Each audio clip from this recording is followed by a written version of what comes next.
6 साल के इंतजार के बाद फाइनली हुआ है उत्तर प्रदेश में भर्तियों का आगाज। उत्तर प्रदेश लोक सेवा आयोग ने Uttar Pradesh LT grade post पर निकाली है भर्ती।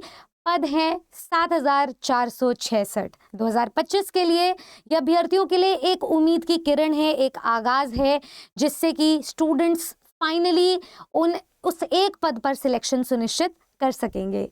तो मैं निधि अरोरा आप सभी का स्वागत करते हुए, हार्दिक अभिनंदन करते हुए आज अंग्रेजी के सब्जेक्ट का टोटल विश्लेषण करूंगी और आपको बताऊंगी कितने नंबर ऑफ पोस्ट्स इसमें एक्सपेक्टेड हैं, क्या रहेगा एग्जाम का पैटर्न, क्या क्या नए बदलाव देखने को मिल रहे हैं, एलिजिबिलिटी क्या है, एग्जाम पैटर्न क्या है, और कुल मिलाकर के आवेदन से लेकर के चयन तक का सफर हम इस एक वीडियो में तय कर लेंगे। तो चलिए शुरुआत करते हैं हम इस एग्जाम नोटिफिकेशन से। टोटल पद अभी तक निकले हैं 7,466, जिसमें कि डिस्ट्रीब्यूशन दिया गया है मेल का 4860 में, फीमेल को पोस्ट दिए गए हैं 2525 और दिव्यांगजनों को पद दिए गए हैं 81। अगर मैं इंग्लिश के पोस्ट की बात करूं तो आपके जो एक्सपेक्टेड पद हैं कहीं ना कहीं मेल की पोस्ट पर 400 हैं और फीमेल की पोस्ट पर आपको 300 350 पद मिलेंगे, गिवन कि हमारे नंबर ऑफ सीट्स जो 2018 में थी वो कितनी थी। तो अगर मैं 2018 का पूरा आपको काउंट बताऊं तो मेल के पोस्ट थे 645 और फीमेल के थे 675, जिसमें कि सबसे बढ़िया बात यह है कि बैकलॉग्स के बावजूद अन्य सब्जेक्ट्स में इंग्लिश में एक भी बैकलॉग नहीं रहा था मेल्स की पोस्ट पर, यानी कि सारे के सारे पद फिल हुए थे। तो यहीं से ही पता चल जाता है कि ज़्यादा नंबर ऑफ एस्पिरेंट्स आपको इस बार भी देखने को मिलेंगे इंग्लिश में। अगर मैं फीमेल की बात करूं तो केवल एक ही बैकलॉग था, यानी कि 675 पद में से 674 पद फिल हो गए थे, सिर्फ एक बैकलॉग रहा था, वो एक बैकलॉग इस बार काउंट हो जाएगा, इसलिए फीमेल के अभी पोस्ट टेंटेटिव है। एग्जाम की अगर मैं बात करूं, नोटिफिकेशन आपको 15 जुलाई को देखने को मिला है। कहीं ना कहीं आपको एग्जाम नवंबर दिसंबर में देखने को मिल जाएगा, नवंबर एंड में देखने को मिल सकता है, क्योंकि उत्तर प्रदेश लोक सेवा आयोग की अगर आप ऑफिशियल वेबसाइट को विजिट करोगे तो उसके कैलेंडर में साफ साफ चीज़ों को एक बफर के रूप में लिखा गया है, मेंशन किया गया है कि कहीं ना कहीं आपको नवंबर एंड में इसका एग्जाम देखने को मिलेगा। चलिए आगे चलते हैं, अब इंग्लिश की थोड़ी सी बात कर लेते हैं। अगर आपका पूरा ओवरऑल पेपर की बात करूं तो मैं ऑनलाइन एप्लीकेशन डेट 28 जुलाई से शुरू हो रही है और उसी के आसपास ही आपको कंप्लीट विश्लेषण भी मिलेगा एक और नोटिफिकेशन के साथ, जिसमें संक्षिप्त विज्ञापन नहीं, डिटेल्ड विज्ञापन मिलेगा। रजिस्ट्रेशन डेट आपकी 28 अगस्त लास्ट है और जब आपको जब आप फीस सबमिट कर सकते हो तो फीस सबमिशन के लिए लास्ट डेट आपको 4 सितंबर तक मिल रही है। तो काफ़ी अच्छा एक्सटेंशन दे दिया गया है, 1 महीने का आपके पास पूरा समय है। अब स्टूडेंट्स कहते हैं मैम फॉर्म फिलिंग की प्रक्रिया 28 जुलाई से शुरू हो रही है, आज 16 जुलाई है, क्या हमें पढ़ना चाहिए? बिल्कुल पढ़ाई शुरू कर देनी चाहिए, इसका सिलेबस बहुत आपको हल्का नहीं मिलेगा। ऐसा क्यों, मैं अभी बताऊंगी आपको। सबसे पहले तो इस एग्जाम की एलिजिबिलिटी की डिस्कशन कर लेते हैं। आवेदन कौन कौन कर सकता है? आपके पास ग्रेजुएशन होना चाहिए इंग्लिश लिटरेचर में, यानी कि अंग्रेजी के साहित्य में। अब वो अंग्रेजी साहित्य में ग्रेजुएशन, अगर आपका 3 साल की ग्रेजुएशन है तो तीनों साल पढ़ी होनी चाहिए। अगर आपका 4 साल का ग्रेजुएशन है तो चारों साल में पढ़ी होनी चाहिए इंग्लिश। तो ऐसा नहीं हो सकता कि किसी भी एक साल में इंग्लिश हो, किसी सेमेस्टर में, नंबर ऑफ सेमेस्टर्स में इंग्लिश हो। अगर आपके 3 साल की ग्रेजुएशन है तो तीनों साल में इंग्लिश लिटरेचर होना चाहिए, 4 साल में भी यही चीज़ वैलिड होगी।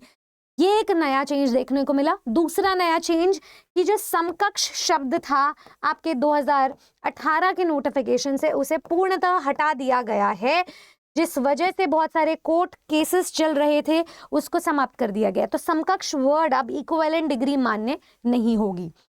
दूसरी चीज़ मैं आपको बता देती हूँ, अगर आपकी 4 साल की ग्रेजुएशन है और उसमें अगर आपकी ऑनर्स डिग्री है तो उसमें अगर आपके पास लास्ट ईयर में इंग्लिश नहीं है तो ये एक रिलैक्सेशन दिया गया है कि तो भी आप मान्य हो जाओगे। ठीक है, बात कर लेते हैं बीएड डिग्री की। आपके पास बीएड डिग्री होनी चाहिए, कोई इसमें और टाइप की डिग्री नहीं चलेगी, सिर्फ बीएड डिग्री आपकी होनी चाहिए, इसके इक्विवेलेंट समकक्ष डिग्री नहीं चलेगी।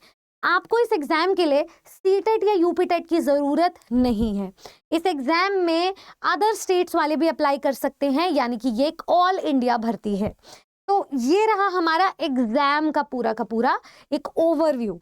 अगर मैं इस नोटिफिकेशन को और डिटेल में बताऊं तो मिनिमम एज आपकी 21 साल है, मैक्सिमम एज आपकी 40 साल है। एज रिलैक्सेशन भी दिया जा रहा है, जिसमें एससी को दिया जा रहा है 5 साल का, एसटी को दिया जा रहा है 5 साल का, ओबीसी को दिया जा रहा है 5 साल का, एक्स स्पोर्ट्स पर्सन को 5 साल का, एक्स आर्मी पर्सनल को 15 साल का। तो ये कुछ रिलैक्सेशंस दिए जा रहे हैं। बात कर लेते हैं अब इसके सिलेक्शन प्रोसेस में एग्जाम पैटर्न की। पहले आप एग्जाम पैटर्न समझ लीजिए। 2018 में जब ये पेपर लास्ट हुआ था तो एक ही फेज में एग्जाम पैटर्न होता था। जो रिटन एग्जाम था उसके बाद ही आपकी मेरिट लिस्ट बन जाती थी, डॉक्यूमेंट वेरिफिकेशन के बाद आपका चयन हो जाता था। पर अब ऐसा नहीं है। तो पहले वाले पैटर्न को आप कट कर दीजिए, जो भी पैटर्न रहा था आपको उसे देखना भी नहीं है। अब एक नया पैटर्न आएगा, आयोग की तरफ से पास हो चुका है। अब ये पैटर्न 2025 में प्री और मेंस में डिवाइडेड होगा, यानी कि इस एग्जाम के 2 स्तर होंगे, 2 चरण होंगे, एक प्री होगा, दूसरा मेंस होगा, उसके बाद आपकी फाइनल मेरिट लिस्ट बनेगी। बात कर लेते हैं प्री में क्या होगा, मेंस में क्या होगा। बाकी डिटेल आपका जो एग्जाम पैटर्न है वो जल्द ही रिलीज होगा, मोस्ट प्रोबेबली 28 जुलाई से पहले ही आ जाएगा। तो हम फिर मिलेंगे उस वीडियो में एक बार फिर से डिस्कशन के साथ। पर अभी से अगर आप तैयारी का एक फॉर्म बिल्ड कर लो, एक बेस स्ट्रॉन्ग कर लो, उसके लिए आपको ये समझना बहुत ज़रूरी है कि प्री में पहले पेपर 150 नंबर का होता था, अब पेपर आपको 120 नंबर का देखने को मिल सकता है। जितने भी जेआईसी के पेपर है ना, तो उसके अकॉर्डिंग हम ये अंदाज़ा लगा रहे हैं, ठीक है। तो 120 नंबर के आपका पेपर हो सकता है, 120 क्वेश्चंस हो सकते हैं, 120 ही मिनट आपको दिए जा सकते हैं, जिसमें आपका जो जीएस वाला सेक्शन होगा वो 40 मार्क्स का होगा, और जो आपका मेन खुद का सब्जेक्ट होगा वो आपका 80 नंबर का होगा। तो जब आप इस प्री को पास कर लोगे, क्योंकि इसमें 1/3 नेगेटिव मार्किंग भी आपको देखने को मिल रही है 0.33, उसके बाद ही आप मेंस पे जा पाओगे। मेंस ऑब्जेक्टिव नहीं देखने को मिल रहा है जहां तक कि जीआईसी का एग्जाम पैटर्न कंसर्न्ड है। तो मोस्ट प्रोबेबली 90% चांसेस है कि आपका जो मेंस पेपर होगा वो सब्जेक्टिव होगा। सब्जेक्टिव में अगर मैं बात करूं तो अगेन जो जीआईसी के पेपर होते हैं वो 2 पार्ट में डिवाइडेड होते हैं सब्जेक्ट में। पेपर 1 होता है हिंदी का, जिसमें आपसे निबंध पूछा जाता है, और जो पेपर 2 होता है उसमें फिर आपको नंबर ऑफ वर्ड्स दिए जाते हैं अगेंस्ट नंबर ऑफ, मतलब एक टॉपिक दिया जाता है, उसको आपको उस वर्ड में लिखना है, कुछ नंबर ऑफ क्वेश्चंस दिए जाएंगे, इतने वर्ड्स में एक्सप्लेन करना है। तो उसमें आंसर राइटिंग की नॉलेज होनी चाहिए, जैसे असिस्टेंट प्रोफेसर्स को होती है। तो हो सकता है क्योंकि ये इंग्लिश का पेपर है और लैंग्वेज आपसे हिंदी में पूछी जा रही है निबंध, तो हो सकता है कि ये पेपर 2 को ही एक्सटेंड कर दे, इसी में नंबर ऑफ क्वेश्चंस बढ़ा दे। अगेन चांसेस 50-50 हैं। जो भी होगा आपको 28 जुलाई से पहले पता चल जाएगा। अभी आपके लिए जानना इसलिए ज़रूरी था क्योंकि आपका सब्जेक्ट यहाँ मिनिमम 80 नंबर का तो है ही, और क्योंकि यहाँ पर भी अगर सब्जेक्टिव पेपर होगा तो भी आपके कंसर्न सब्जेक्ट से रिलेटेड क्वेश्चंस तो पूछे ही जाएंगे। तो अभी से अपने सब्जेक्ट पर कमांड बना के रखिए। आगे चलते हैं, हम बात कर लेते हैं अब इसके सिलेबस की। आपके सिलेबस को 3 से 4 भागों में डिवाइड किया गया है। आपका पहला सेक्शन है बेसिक लैंग्वेज की अंडरस्टैंडिंग का सिलेबस, जिसमें आपसे कॉम्प्रिहेंशन बेस्ड सवाल पूछे जाएंगे, जिसमें आपसे ग्रामर बेस्ड सवाल पूछे जाएंगे, जिसमें आपसे वोकैब बेस्ड सवाल पूछे जाएंगे, जिसमें आपसे ट्रांसलेशन यानी कि अनुवाद करने वाले सवाल पूछे जाएंगे, English to Hindi, Hindi to English, vice versa, और जिसमें आपसे लेटर राइटिंग के सवाल पूछे जाएंगे। तो ये है बेसिक अंडरस्टैंडिंग ऑफ लैंग्वेज। याद रखिएगा, ये basic understanding of language Bharat के किसी भी सरकारी नौकरी में पूछी जाती है। तो आप चाहे रेलवेज के लिए अप्लाई करें, चाहे एसएससी के लिए, चाहे आप एग्रीकल्चर के लिए, चाहे आप बैंकिंग के लिए अप्लाई करें, या फिर किसी भी पोस्ट के लिए, ये वाला जो सेक्शन होता है ना, इस पर आपकी कमांड हासिल करना बहुत ज़्यादा ज़रूरी है, क्योंकि यही डिसाइडिंग फैक्टर होगा कि आपकी गवर्नमेंट एग्जाम्स पर कितनी पकड़ है। ओवर द ईयर्स आपने जितनी मेहनत करी है उसको आपको यहाँ पे बिल्डअप करना है। इनफैक्ट टीचिंग में ऐसे बहुत सारे एग्जाम्स हैं जो सिर्फ अपने सिलेबस में ग्रामर, वोकैब, कॉम्प्रिहेंशन 100% वेटेज के साथ पूछते हैं, लेकिन एलटी ग्रेड के एग्जाम में आपको लिटरेचर भी पढ़ना है। और सेक्शन 2 में जो लिटरेचर का सिलेबस है वो बहुत वास्ट है, जैसे कि आपको लिटरेरी फॉर्म्स एंड मूवमेंट्स पढ़ना पड़ेगा, इसमें आपको सारे ड्रामेटिक फॉर्म्स पढ़ने पड़ेंगे, फिगर्स ऑफ स्पीच पढ़ना पड़ेगा, और इसका सिलेबस बहुत एक्सटेंसिवली वास्ट होगा when it comes to answer writing also, when it comes to subjective paper also. तो आपकी इसमें डिटेल और इन डेप्थ अंडरस्टैंडिंग होनी चाहिए, चाहे वो आपके फिगर्स ऑफ स्पीच वाले क्वेश्चन हो, चाहे वो आपके स्टैंजा फॉर्म्स हो, चाहे वो आपके ड्रामेटिक मोनोलॉग हो, चाहे वो आपके फ्री वर्स हो, चाहे वो आपकी ट्रैजिक कॉमेडी हो, चाहे वो आपकी रोमांटिक एज हो, चाहे वो आपके रेनेसॉन्स हो, चाहे वो आपका रेफॉर्मेशन पीरियड हो, चाहे वो न्यू क्लासिसिज्म हो या मेटाफिजिकल पोइट्स हो। तो ये डिटेल अंडरस्टैंडिंग आपको रखनी पड़ेगी। आप इसका स्क्रीनशॉट ले सकते हो, क्योंकि आपका सिलेबस नहीं बदलेगा भले ही आपका एग्जाम पैटर्न बदल जाए। 2018 में जो सिलेबस था वही सिलेबस आपका आज भी प्रिवेलेंट और रेलेवेंट रहेगा, क्योंकि ये और एग्जाम्स में भी पूछा जाता है। बात कर लेते हैं पोइट्री के सिलेबस की। पोइट्री में भी आपको ट्रेंड्स एंड मूवमेंट्स पढ़ने पड़ेंगे जो पोइट्री में इंग्लिश में पूछे गए हैं, चाहे वो शेक्सपियर के सोनेट्स हो, चाहे वो आपके मिल्टन के बारे में हो, चाहे वो आपके जॉन डॉन का कैननाइजेशन हो, चाहे वो आपके विलियम वर्ड्सवर्थ का हो। तो यहाँ पे सेक्शंस दिए गए हैं पोम्स के साथ, पोइट्रीज के साथ, तो आपको इसका भी स्क्रीनशॉट लेना होगा ताकि आप डिटेल में पढ़ सके। जैसे यहाँ पर लिखा हुआ है पीबी शैली के बारे में, WB येट्स के बारे में, जैसे कि यहाँ पे पोइट्रीज को भी स्पेसिफाई किया गया, द सेकंड कमिंग, सेलिंग, ठीक है, TS एलियट्स का ये जो है द वेस्ट। तो ये सब कुछ को स्पेसिफाई किया गया अच्छे से, क्या क्या आपको पोइट्री में पढ़ना है। ये सिलेबस का PDF आपको एज इट इज मिल जाएगा मेरे टेलीग्राम चैनल पर। बात कर लेते हैं अब इसके सिलेबस में ड्रामा की। तीसरा पोर्शन आपका ड्रामा हो जाएगा पोइट्री के बाद। ड्रामा में आपको शेक्सपियर का मैकबेथ पढ़ना है, twelfth night and merchant of Venice पढ़ना है, बेन जॉनसन का जो every man in his humour है वो पढ़ना है, ठीक है, ड्राइडन का ऑल फॉर लव पढ़ना है, बर्नार्ड शॉ का आर्म्स एंड द मैन पढ़ना है। तो ये सारी चीज़ आपको पढ़नी होगी, इसका भी आप स्क्रीनशॉट ले सकते हैं।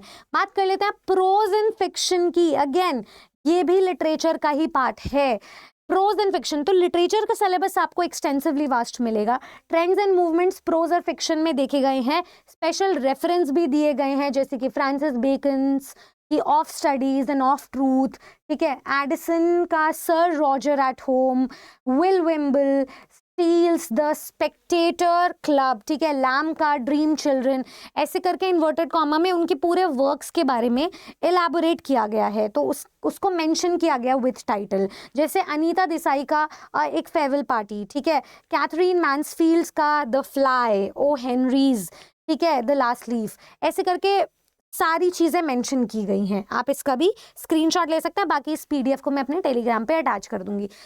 तो आपका जो सिलेबस है ओवरऑल उसको हम डिवाइड कर रहे हैं grammar, vocab comprehension, grammar, vocab comprehension और हमारा राइटिंग सेक्शन में, उसके बाद आपका लिटरेचर। तो ये कुछ पार्ट्स हैं, इसी में आपका ट्रांसलेशन वाला पार्ट भी आ जाएगा।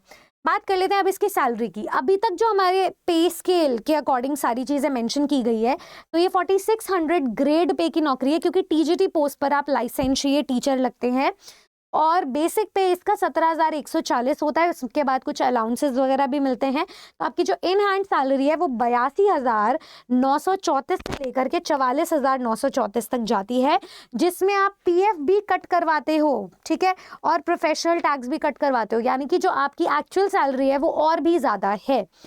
साथ ही साथ में मैं आपको बता दूं कि आपकी जो ज्वाइनिंग होगी ये 8 पे कमीशन के अकॉर्डिंग होगी, और इसके अकॉर्डिंग आपकी जो सैलरी है वो और भी ज़्यादा बढ़ेगी, उस पर महंगाई भत्ता भी बढ़ेगा।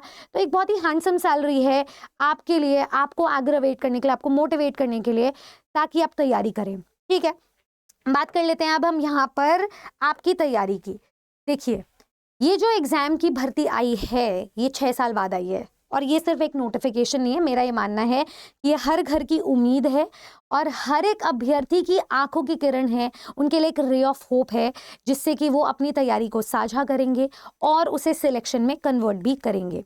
अब जो भी स्टूडेंट बिल्कुल फ्री तैयारी करना चाहते हैं उसके लिए टीचर्स अड्डा की टीम सदैव आपके साथ खड़ी है और आगे भी रहेगी। तो किसी भी एग्जाम की, एंड स्पेशली ये तो LT ग्रेड का एग्जाम है जिसकी तैयारी को किसी और एग्जाम से मिक्स नहीं किया जा सकता, इसकी स्पेशल तैयारी होगी। तो स्पेशल फ्री क्लासेस के लिए आप दोनों ही चैनल्स को सब्सक्राइब कर लें। पहला टीचर्स अड्डा 24/7, दूसरा TGT PGT अड्डा 24/7, ताकि आप अपनी तैयारी को आज से, इनफैक्ट अभी से शुरू कर सकें। हमारी पूरी टीम एक फ्री बैच लॉन्च के साथ आपके साथ ज़रूर शेयर करेगी और ज़रूर जुड़ेगी कल या परसों में, लेकिन उसके लिए आपको चैनल को सब्सक्राइब करना है और सिलेक्शन ओरिएंटेड तैयारी के लिए यहाँ पर मौजूद रहना है। All the very best students. अब ये जो मौका आया है उस पर धावा बोलेंगे, UP LT ग्रेड की नौकरी को फतेह करेंगे, और ऐसी और वीडियोस के लिए आप सब्सक्राइब करें टीचर्स अड्डा और टीजीटी पीजीटी अड्डा 24/7 को। इसके अलावा आपके कोई भी डाउट है, इसके अलावा और भी कोई क्वेरी है आपकी एग्जाम की एलिजिबिलिटी को लेकर के कि मैम मेरा इतने साल का इंग्लिश है, क्या मैं एलिजिबल हूँ, आप प्लीज़ ज़रूर ड्रॉप कीजिएगा ताकि मैं उन क्वेरीज को अलग से एड्रेस कर सकूँ FAQ राउंड के थ्रू। फिर मिलते हैं नेक्स्ट वीडियो में। और अगर आपको कोई भी सिलेक्शन मटेरियल चाहिए ना, फ्री रिसोर्स चाहिए, तो चैंपियन ज़रूर लिख देना कमेंट सेक्शन में, क्योंकि आप चैंपियन हो। Thank you.